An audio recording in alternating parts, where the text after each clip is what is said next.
Good morning. It's lovely to see you, delicious divinity. Thank you for joining me out here. Yay! It is lovely to be outside in the garden again. I like showing you rocks and I love being out in the garden, so there's no drawback when it's raining, but here we are. Let me show you what's going on. Okay, there's the view across to the neighbours, the big tree fern. It just, keeps going up. The kowhai tree, which when I moved here was probably about half the size because I've been here a while. The fabulous aucuba. I love these leaves. I just can't really get enough of these. They're so bright, they're so vibrant. And there are flowers in there.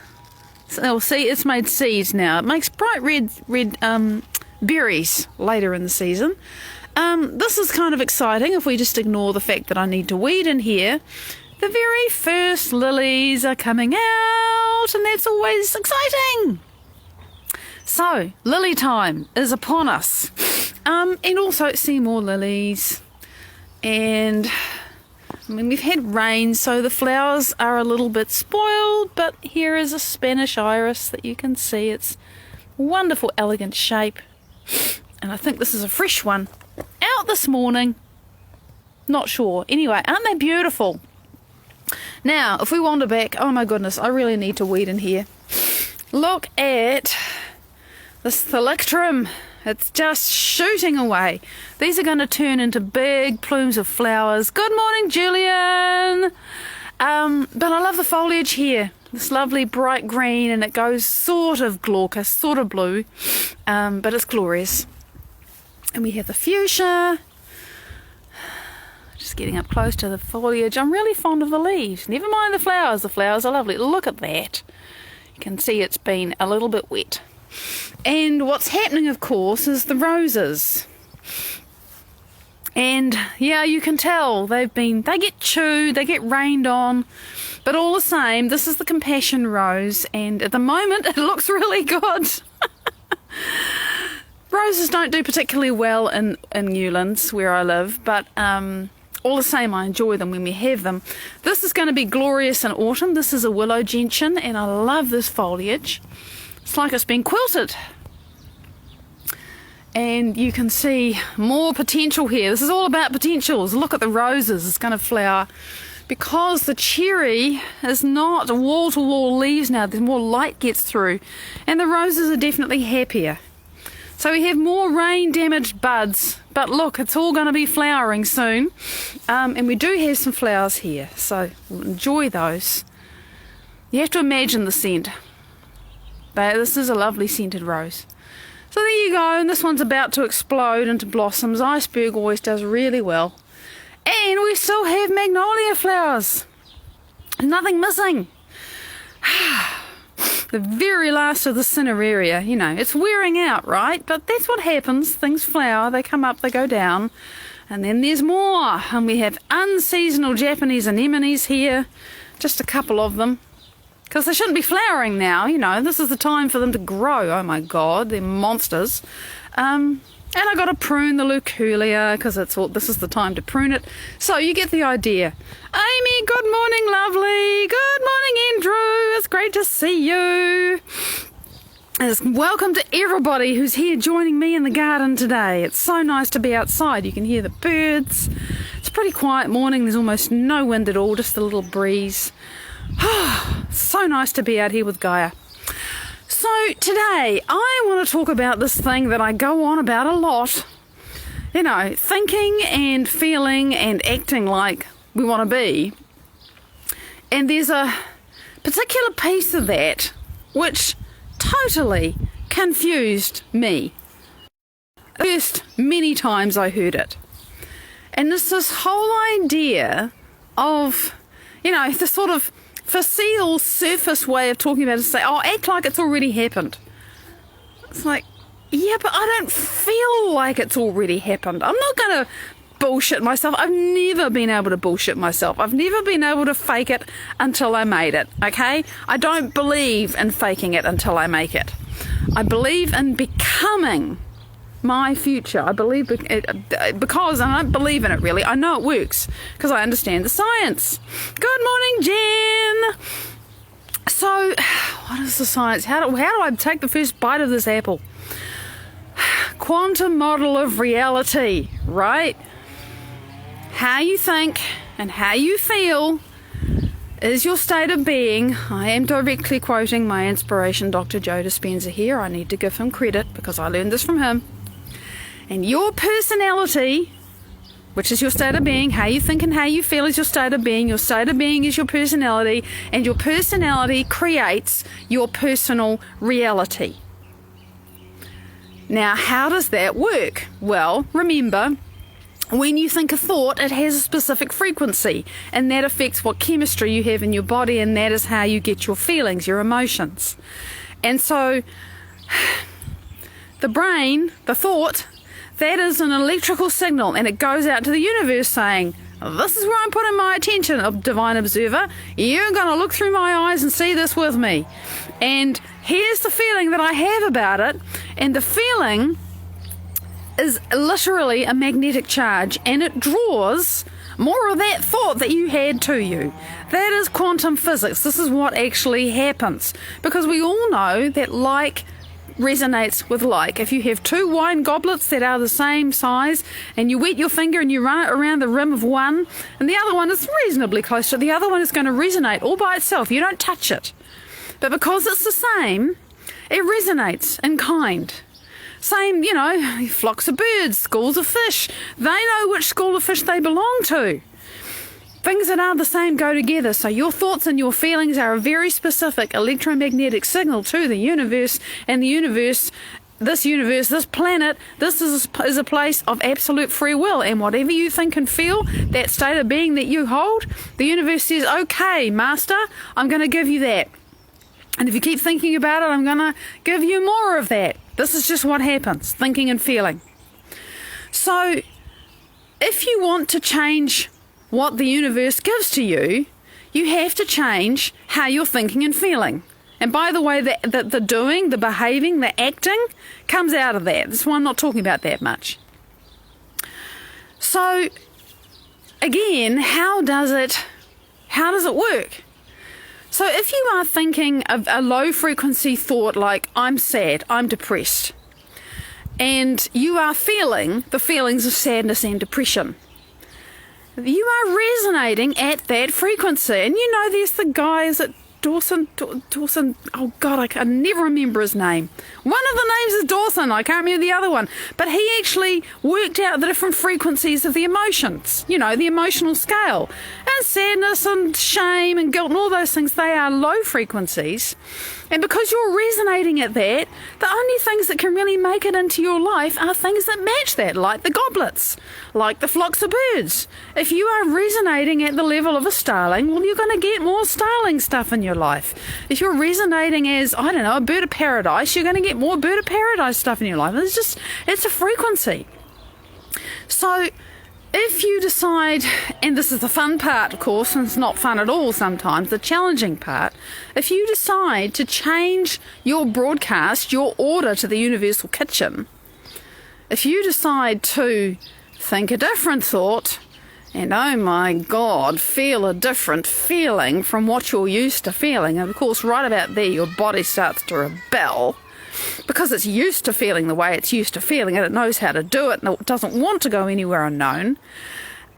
Then if you get good at that, and it becomes consistently who you are, then the universe, of course, is absolutely going to endorse that and give you more of it.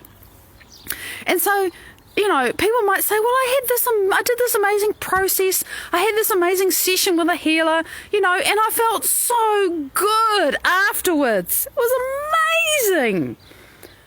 And I really felt like my life had changed. I felt so lined up. I felt really abundant. I felt really healed, whatever it was.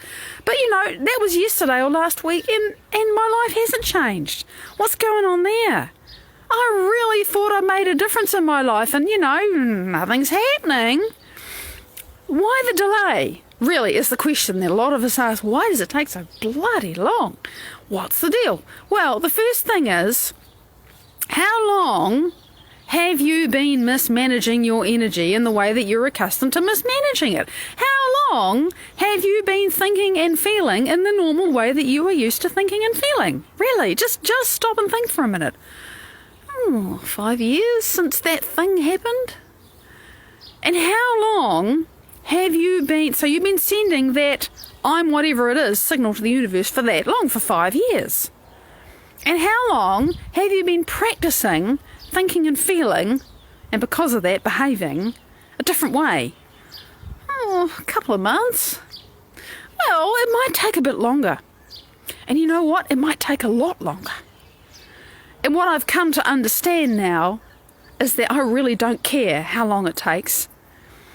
Because what I understand from my own experience, this is not theory now, this is experience, this is wisdom that I've gained by doing the journey in myself. That who I become as I move towards my desires and dreams is actually much more important than the desires and dreams. They're going to come to me. But I don't need them to feel good anymore. Which is something that, people say, you get so in love with the moment and so happy with yourself that you just don't need lots of money in your bank account to feel safe, or you just don't need to be healthy to feel good in yourself. It's like, what? That was complete nonsense to me. It really was. I mean, I'd listen and I'd hear them tell their stories and I think, but I didn't get it. What I know now, because I'm further along my own journey, is that it really is true. Because think about it. If you, having been depressed because of something awful that happened 5 years ago, and maybe getting sick, because if you're if you're living your life and everything's fine, and then something dreadful happens in 5 years, you are completely swamped by it, and your life is destroyed, you're probably going to get sick, because no organism in nature can tolerate being in long-term stress. It pushes the buttons for disease. And you read the stories about people who have a disaster and then everything else just follows because they get stuck in stress. And then, after this 5 years, or however long it is, it can be a lot longer, you think, okay, I've got to think a different thought and feel a different feeling. And, you pick away at it, because this is what I do. I pick away at things. I can't just dive in. God, I haven't said it for a while. It took me 11 months of doing this meditation work that I've learned from Joe Dispenza before I really understood, had a felt experience of real joy. Hi, Heather! It was the wildest thing. Oh, what you mean that's what joy feels like? Wow, I didn't realise I was so shut down. 11 months. Sort of poking at elevated emotions and trying to think, feel, imagine what they felt like when I had no idea. So, I've been just shut down for 50 years. So what's the deal? 11 months versus 50 years. Now, meanwhile, in that 11 months, I was firing and wiring. I was creating new neural nets. I was changing my chemistry. I'd already started to heal my body. It was the weirdest thing. My physical healing, some of it, came before the emotional shift. Sunita! Oh, it's lovely to have you here. Thank you. So, and everyone's different, right? Everyone's different. So, it took me 11 months just to discover truly what joy feels like. Because I didn't know. I'd never experienced it. Nobody's fault. Just how it was. And so, after that, I remember it was like when I had that experience of actually feeling joy, everything else disappeared. It was like all my other emotions just vanished. It's like, oh, this is interesting. Fortunately, I know what joy feels like. Okay, let me just practice that. And for several weeks, really, in my meditations, that was all I was doing, was bringing up joy. What I remembered of it, it was a memory. It was palpable. It was strong. I knew what it felt like now. It wasn't that I inhabited it. It's just that I could remember it because I had a taste of it. I drank from a deeper well and I wanted to go back. So I kept practicing and kept practicing. And then at some point I started to feel other things. How long's it been now? 1.5, 18 months, I don't know. I've lost track. Somebody work it out. Since April last year. so about 18 months, I've got a lot better at generating elevated emotions on command. I can do it. I can even do it when it goes against the grain, because I'm just starting to fall into a frustrated reaction to something. Oh, God, it still hasn't worked. I'm like, hang on a minute, do you really want to go there? Or would you rather open your heart and remember the feelings of your future, Maddie? What do you want more? This right now reaction to something, or the feelings of your future? And I've got better and better at making the choice, and better at bringing it up, and better at thinking the thoughts that go with the feelings, and feeling the feelings that go with the thoughts. And it's become who I am. And I don't know how long ago it was, a little while now, that I realised I just wasn't obsessing about my bank account the way I was. I wasn't as fearful about my bank account the way I was, because lack was the big thing for me. In plenty, by the way. Just, oh my God, the amount of access to resource and support that I have is, most people would just, give their eye teeth for it. But I still felt enormous lack. Nothing to do with my circumstances, not really. And I realised the lack was gone. It simply isn't me to feel that way anymore. So, although I am going to celebrate when significant monies arrive, because I need to repair my house and I have a massive vision that I want to accomplish. And that means having time to do it, and but it's happening anyway, in little slices of time. Magic is happening, amazing people are showing up, incredible things are manifesting, regardless of the fact that, I'm a bit time pressured and tra-la-la, who isn't? But I feel wealthy, I feel happy, I feel abundant. It's incredible. It's become who I am because I practiced it.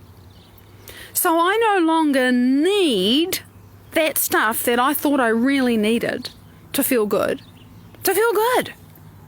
Because now it's under my own control. I can choose it. I can have it whenever I like. And it is much more of a conscious choice because I practiced, right? So this is why this whole business of saying, okay, the person I want to be thinks like this and feels like this and behaves like this, and I know it's going to feel really wrong when I start doing this. Hi, Andrew! Because I'm not used to it. I've been doing this other thing for however long, and my body does not want to go somewhere new. And what do I mean about going somewhere new? Well, remember, you have the sad, depressed thought, or the I can't thought, or whatever it is, the limited thought. That thought fires. The frequency of the thought determines what neurotransmitters are used to get that thought from one neuron to the next. To cross the synaptic space, we need neurotransmitters. And the frequency of the thought determines what neurotransmitters is. So, if you're feeling stressed and unhappy, you're going to get, acetylcholine, for example, is the anger one. It gives you energy. If you need it to fight an enemy, it's really great. But if you're angry all the time, or you're resentful all the time, you're going to get tons of acetylcholine. You're in the energy of anger. And it's not the replay yet. Woohoo! And so that's the frequency of your thought, right? And so then that chemistry, those neurotransmitters, influence neuropeptides, which tell your hormonal centers to fire up. And the hormones of stress, if you're doing that all the time, that's what you're living on. So you condition your body to be used to the hormones of stress. Now, if you decide you want to fall in love with life, and oh my God, you want to fall in love with you, that's a very difficult thought for some people. And you practice that and you practice that, it's going to feel really wrong, because the chemistry of love is oxytocin. The chemistry of joy and happiness, it is our natural state. It's totally our natural state. All this other stuff is the older state of consciousness. That's what Joe says, and I love it. It's true.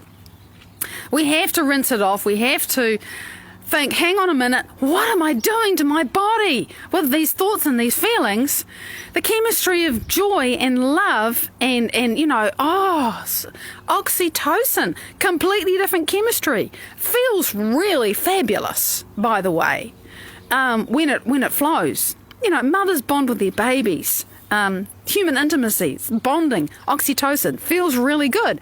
But to get to that space where it can go, you've got to decondition your body away from being addicted to stress hormones. Let's get addicted to love hormones instead. But you got to practice. That's what I had to do. It took me a year, you know? So what's a year in the context of what, 54? But that's the delay. It's the delay because the signal that you were sending, you have that one transcendent session with a healer or an amazing meditation experience or whatever, and it's awesome. But you know, and sometimes people have that transcendent experience and it does change them.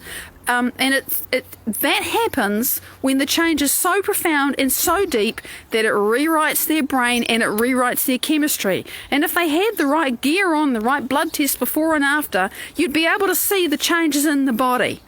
Oh, it's cool that you can recognise it, Andrew. That is the start of mastery. When you can see it, you can do something about it. Yay! So you have to decondition your body to whatever emotions you've been addicted to. And why do I say addicted? Well, if you could stop them, you wouldn't be addicted to them, would you? It's just patterning. It's just conditioning. It's just what we're used to. And it takes time to get used to doing and being and thinking and feeling somebody else. But I know it works. I know it works. And you become that person so much that you stop looking for the thing that you thought you really needed and wanted. And the moment you do that is the moment you know it's coming. Why? Because I'm that wine goblet and I'm resonating at that frequency already. And so it's going to find me. All I have to do is keep being the goblet that's singing that song, and the universe is going to sing that song right with me.